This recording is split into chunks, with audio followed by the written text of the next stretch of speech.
All right, before we let you go, I want to play a little game. I'm basically just going to throw out names, topics, phrases, and you just tell me exactly what your unfiltered thoughts are. Ready? Okay. President Joe Biden. Terrible. Why? Ultimately, Biden just does not know how to meet the moment. He is a bad president because he is too old, he's out of touch, and he's just too much of an institutionalist. Look, Joe Biden, I've got some great books behind me. Great presidents made you feel as if they cared about the issues that matter most to your life. Honestly, you don't even really have to do anything about it.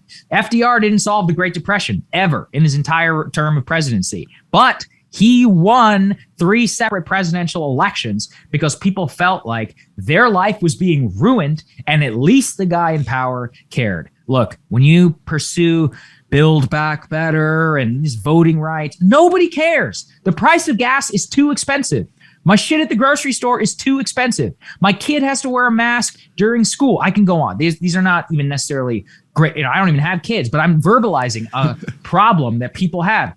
The country is in chaos. People are miserable. The president is not even voicing a concern about that. And that's what makes him a bad leader. Okay, next one. President Donald Trump. Yeah, Trump, honestly, he had a lot of promise, but his problem at the end of the day was he just cared more about himself than he did about the country. I mean, I remember so many times in which Trump could have either tried to unite, tried to say something along the lines of better angels of our nature. But at the end of the day, he just cared about his own personal popularity, and he cared more about, his ego as opposed to the country. He had made a lot of big promises around bringing jobs back to America, about fixing trade with China. Almost none of that materialized. Most of it was just shit posting from behind the Oval Office. And so I would give him, as not as bad of a grade as Biden, but really up there. All right, next one. Federal Reserve and monetary policy.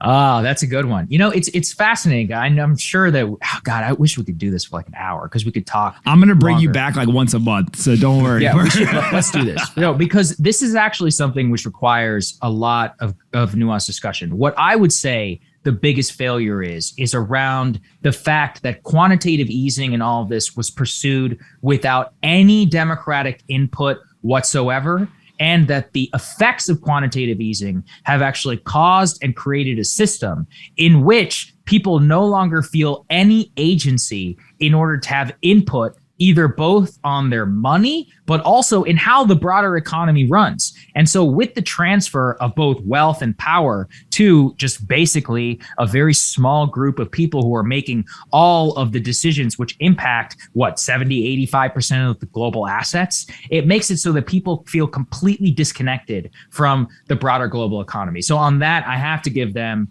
a failing grade.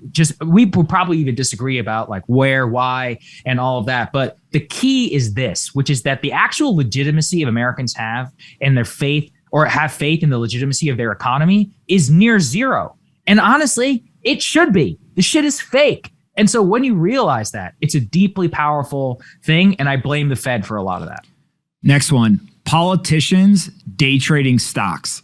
Oh, absolute ban. I'm very proud. Crystal and I were some of the first people to draw attention to this with Unusual Whales. Shout out to that guy. We've been doing this for over a year, reporting some of these trades. Absolute ban. I don't take their word for it. They want us to trust them.